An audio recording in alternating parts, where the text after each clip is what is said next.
friends, I'm Abby and we are in day 3 of the reading rush. I am up and ready to go today. I actually wanted to sleep in a little bit, but when I woke up, I checked my phone and I saw that Kayla from Books and Lala had shared my Instagram post, and I was so excited that I immediately woke up. And so thank you, Kayla, for the shout out and the support. Honestly, you don't know how much it means to me to be recognized, even for just one Instagram post. So I'm having a great morning. Fangirling over here. I actually went outside immediately when I woke up because I only had about 20 minutes before it was supposed to start to rain. So I got up, I got dressed really quickly, and I went outside for a real quick walk. I didn't get to listen to much of With the Fire on High because it started raining 20 minutes into my walk, so I really only listened to 20 minutes of the audiobook. So I probably won't read much of that today, if anything, because it's supposed to rain all day long. However, that is perfect weather for inside reading, and I'm ready to get cozy. I have my favorite sweater on that you guys have seen probably many times, and I'm ready to get started with my cozy little day inside. I'm going to drink my coffee right now and edit yesterday's vlog so that I can get that up by 10 a.m. I did read a little more of Bird Box last night in bed. I got to page 199, so we are 200 pages in and it's only 260 pages. So things are intense. It's actually different from the movie in many ways. I'm not going to tell you what they are because this book is very fast-paced and it's hard to tell what will be a spoiler. So for those of you who are unfamiliar with the story in general, it's essentially there's something outside that is making people commit suicide when they see it. And nobody knows what it is. There's no explanation really because nobody can see it and survive. There's a group of people who are staying at this house together, including Mallory. She found this notice in the paper that this group of people was allowing people to come into their house. So she goes to them and is kind of like living her new life in this post-apocalyptic, the world is ending kind of world. It's been kind of scary because a lot of it I can connect with now and I can understand, and that's stressful to me that I can now understand that, especially because a lot of the fears are very domestic. There's not a whole lot of interaction with the creatures, although those are absolutely terrifying as well. But the domestic fears are really scary, like not knowing who you can trust, not being able to see the sky, not knowing if you're going to have enough food, not knowing how to go get food when you can't see outside. There's a scene where Mallory has to drive with her eyes closed, and she talks about how she just keeps running into things and you have to be so exact and know exactly where you're going. And those fears are really terrifying to me. So it's definitely scaring me. Last night, within the 30 pages that I read last night, or the 60 pages I guess, they were the scariest. I only have 60 pages left, so after I finish editing, I'm going to jump right into this. I'm going to finish it, and then I'm going to pick up my next book for the day, which I think is going to be Conjure Women by Afia Atakora.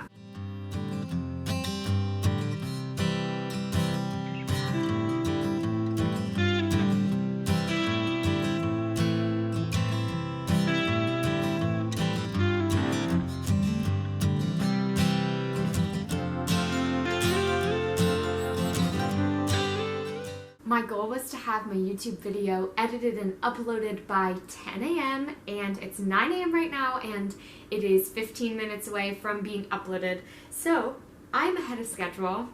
I feel great, and because of that I'm going to sit down and try to finish Bird Box, and for some reason this book, I'm flying through it. I'm reading at least 100 pages an hour, sometimes a little bit more. So I am really flying through Bird Box and I'm almost done. That makes me happy, it makes me excited. Something else that I haven't talked about yet in these vlogs is I added a book to my Reading Rush TBR because I had another audiobook, and since I was only listening to the one audiobook of With the Fire on High, and I could only listen to that one outside of my house, I didn't have an audiobook to listen to while I was like going about my daily business and like getting things done. So I I downloaded the audiobook for Pride and Prejudice. This is one that I have not read, and I know that it's a classic, so I'm listening to the audiobook and then following along when I get a chance in the physical book. So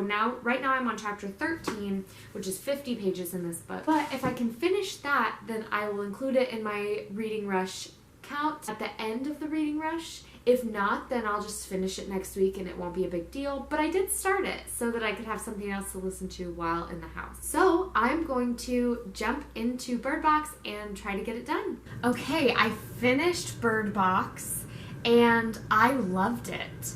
It was scary. It was formatted very interestingly because every chapter was really short, and then it got to the last 2 chapters, one which was taking place in the past when Mallory was still in the house, and then the last chapter was in the present when she is riding down the river with her kids trying to make it out of the river into this new society that she doesn't even know if it exists. It was fascinating and I absolutely loved it. I found many differences between this and the movie, and honestly, I loved them. Now, I do think that the movie had great casting choices, and I loved the cast of the movie more than I loved the characters in this book, but the actual choices and like plot twists and the way that things happen, I loved in the book far more than I enjoyed in the movie. Now, I will say the book doesn't have any romance element to it, and the movie added a little bit of a romance, and so I did miss that a little bit because I'm a sucker for a cute little romance story. But that's just my opinion. I think the book was structured really well. It was very scary. There were moments where, especially in the last couple of chapters, I felt like very freaked out. For example, there's a point where Mallory can feel her blindfold being pulled off of her face, and that's absolutely terrifying. So I really enjoyed it. I'm gonna give it 5 stars, and I'm ready to move on to my next book. So the next book I'm picking up is Conjure Women by Afia Atakora, and I cover bought this one. I buy books that have beautiful covers if I think that I will enjoy the book, because normally my normal book buying plan is that I read the books from the library and then I buy them if I love them. But with this one, I was obsessed with the cover and the story sounded really interesting, so I just bought it. This is the story of Maybelle Rue and Verena before and after the Civil War in the South, and it says that it's a story of a mother and daughter who are healers and who have conjuring powers, and I'm not sure what this is going to look like. I'm not sure if it's like a fantasy,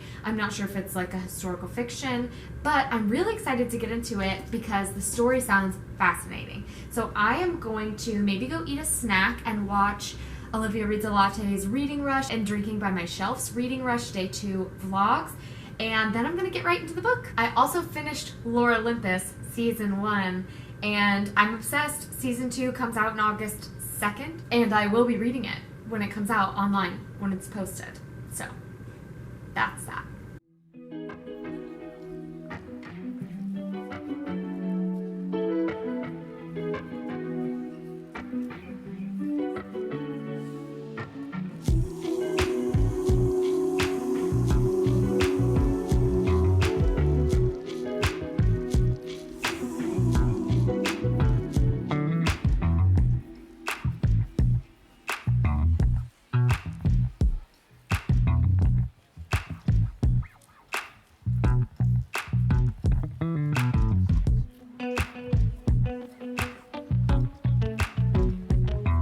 Dinner is in the crock pot and I am ready to get reading.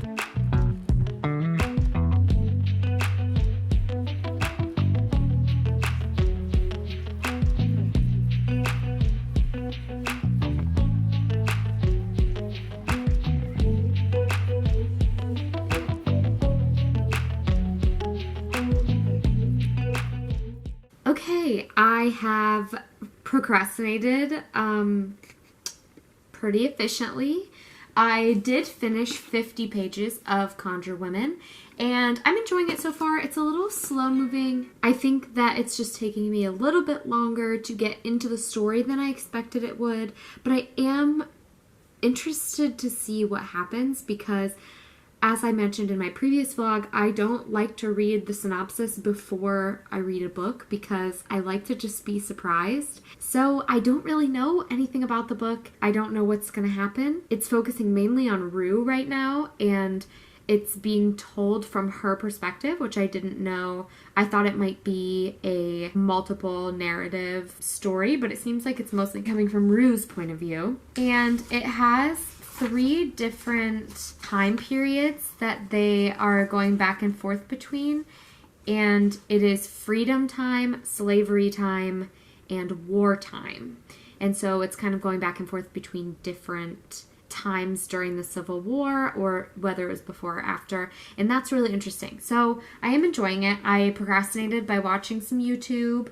I caught up on the daily vlogs for people who have been daily vlogging their reading rushes, and so now I'm going to go get a coffee and come back and just kind of settle in and read, because the rest of my week is a little bit busier than today is going to be. So I'm hoping that I can get a lot of reading done today so that I can kind of relax and not have to worry so much about getting a ton of reading done for the rest of the week. All right, the coffee has been received. I got my favorite type of latte from the local coffee shop near me. It is a salted caramel latte. It's absolutely delicious. I'm ready to drink it and get home and cuddle up because, as you can see, it's kind of a rainy and gloomy day.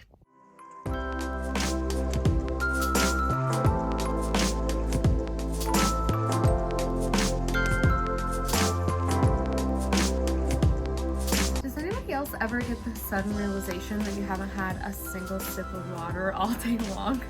Nope, just me. Great. Over here, wondering why I have a headache.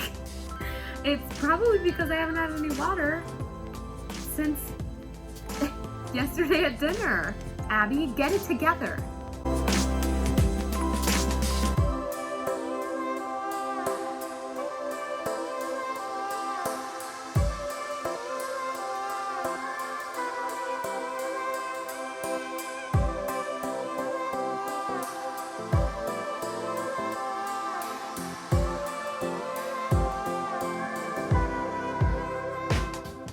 I just finished 100 pages of Conjure Women, and I was struggling to get into it and to stay focused. I'm not certain that it's the book. I think it's just that I've read 2 books in 2 days and just finished an online comic, so I'm just feeling a little unmotivated to read. To kind of combat some of this lack of motivation, I decided to download the audiobook for Conjure Women, which thankfully my library had available, and I am enjoying the audiobook. I think that it is doing a good job of keeping me interested, and I'm able to do some chores, and I can close my eyes if I need a break. Another thing that I have been noticing is my body is starting to hurt, like my back from where I sit in my chair, and my left thumb, because I've read only hardcover books this week. So the holding of the book, I hold it with my left hand and I flip with my right hand. So I've been feeling a little bit of pain from that. So the audiobook has been a great help with that. I think that I am going to put a pause on reading for right now and film the Racing to Read book tag that the Reading Rush hosts Ariel and Raylene have given to us to do in a vlog. So I think I'm gonna do that right now. I have to read the prompts and figure out what my answers are going to be, but I will film that and include it in this vlog. Okay friends, let's talk about the Racing to Read book tag. The first question, warm up, a book that stretches your mind. For this, I chose Cat's Cradle by Kurt Vonnegut. Now, this is a classic that is considered a science fiction satire. This story is about a writer named Jonah who is trying to find something called Ice 9, which has been created by the man who invented the atomic bomb named Felix. And in Jonah's pursuit of Ice 9, which is an incredibly deadly substance, he comes into contact with Felix's multiple children and kind of goes on adventures and has this satirical, somewhat science fiction-y, very interesting and kind of strange adventure. And I really enjoyed this book. It gave me a ton of stuff to think about. It is essentially a satirical piece on Armageddon and how human beings respond to that. So it definitely stretched my mind a lot and helped me consider a lot of different things about global destruction and the loss of humanity and the descent into madness. The second question is start line, a book that you started but never finished. For me, that is Les Miserables by Victor Hugo. As you all know, I'm super into theater. I absolutely love the musical. So I got the book when I was in high school and I really tried to read it. It just was too much for me. It's so big. You can see I even left my bookmark in there from when I was in high school. I made it to page 75 before stopping because this book is a classic. It just has so much going on in it that, especially in high school, I could not get behind. I could not wrap my head around. And I find that musicals that are based on really big books, I don't ever feel satisfied when I read the books because it doesn't give me the same feeling that listening to the musical or seeing the musical did, because the musical is just a tiny piece of the big book. So I never finished the book. Will I pick this up again? Maybe someday. I only got 75 pages in, so I could at least make a more valiant effort to finish it. Question 3, Sprint, a book that you read really quickly. Now, I could go with Bird Box because I started it yesterday afternoon and finished it by this morning. That is definitely pretty quickly. But there are also many books that I've read in one sitting. That includes Harry Potter and the Half-Blood Prince, Breaking Dawn, the 4th book in the Twilight series. When that came out, I read it all in one sitting. But the book that I'm going to choose is actually going to be The Dreamers by Karen Thompson Walker. This book is one of those books that came to me at the perfect time because it is a pandemic book. It is about a sickness that goes through this town where when you get it, you fall asleep, and you don't die, but you just stay asleep. And so essentially this whole town falls asleep. It is discussing how people are reacting to not knowing where this disease is coming from, what is causing it, how you can get it. It focuses on this one town's descent into madness as they are trying to cope with it. And I started reading it 2 weeks into the pandemic maybe, so I was home with not much to do, and I powered through it because it felt very relevant to me at the time. And it was one of my favorite books, so I would highly recommend it if you haven't checked it out. The next prompt is Marathon, your favorite long book. And for this, I'm choosing The Priory of the Orange Tree by Samantha Shannon. Are we surprised? No. This book is 804 pages long, so it is definitely big. And I had a couple contenders for this prompt. I had a couple big books that I've read recently because I've been really getting back into adult fantasy. But this one was my first foray back into adult fantasy, and I love this book. It had everything I was looking for in a fantasy. I couldn't put it down. I just kept reading. So this would definitely be my favorite big book as of right now. The next prompt is Hurdles, a book that had a lot of ups and downs. Now, Ariel and Raylene said you can interpret this however you wanted. I interpreted it as a book that made me feel really high highs and really low lows, and for that, I'm choosing The Fault in Our Stars by John Green. If you've read this book, you know it absolutely destroyed me when I was a young adult reading it, and I'm sure if I read it now, it would be just as sad, but it also was one of those very foundational love stories for me, and gave me a lot of positive and happy feelings and happy memories.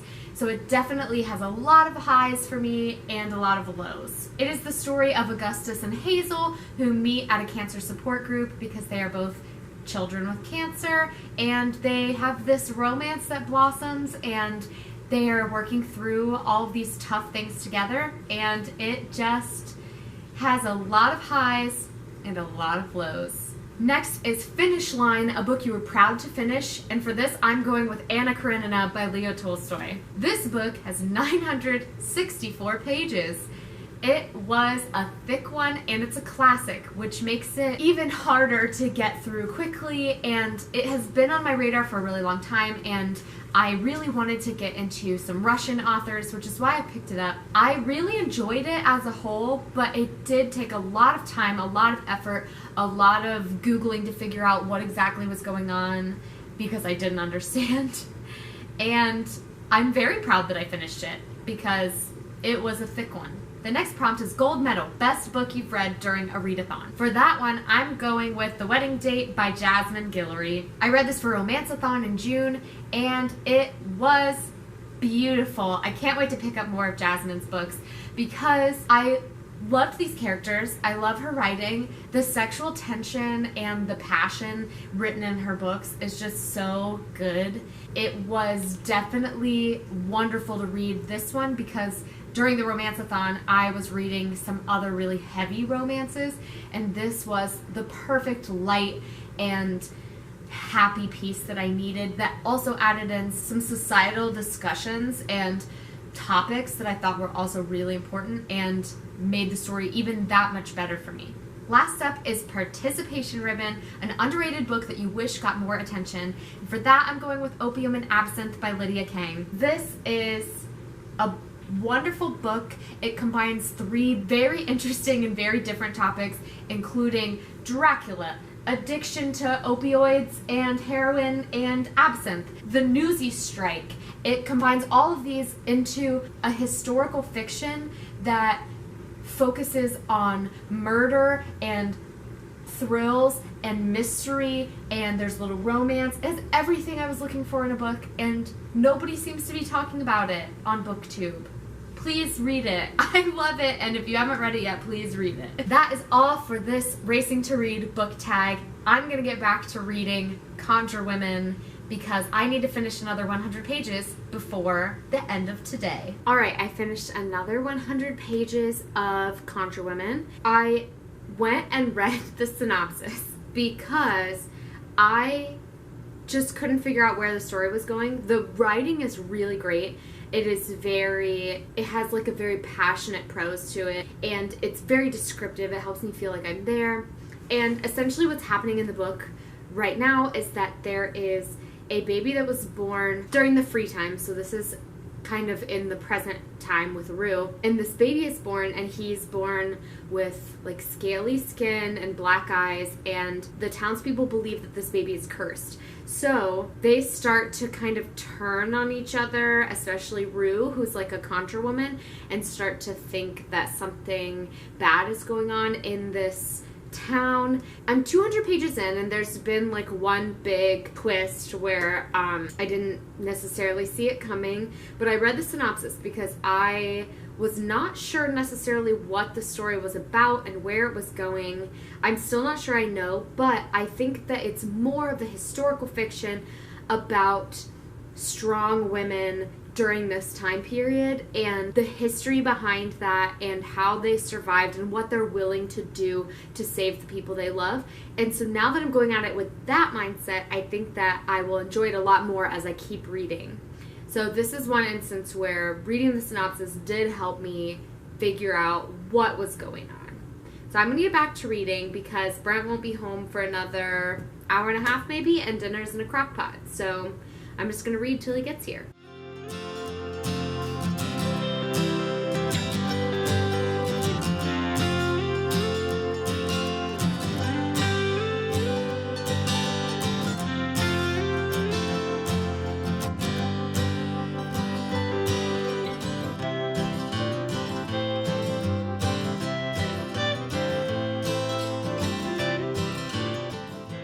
Brent and I just had a nice dinner where we ate the pulled pork that you saw me making at the beginning of this vlog, and now we are just settling in for the night, and we don't have any plans to go out on a walk or do anything like that, so I'll probably just be reading for the evening.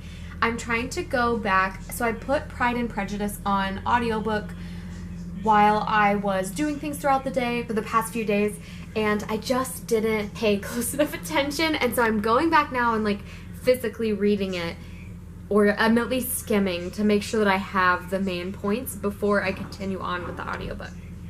I did read a little bit more of Conjure Women. I'm really enjoying it, but right now I'm just going to go back to reading a little bit. Here are some of my favorite photo challenges that people did today. I am consistently amazed by the creativity. Are you kidding? I feel famous. I have no words. Okay, friends, I didn't read anything else for the rest of the evening because I didn't feel super well, so I think I'm gonna go to sleep, see how I feel in the morning. So I've had a pretty productive day 2 of the reading rush, and tomorrow hopefully I'll finish Conjure Women and start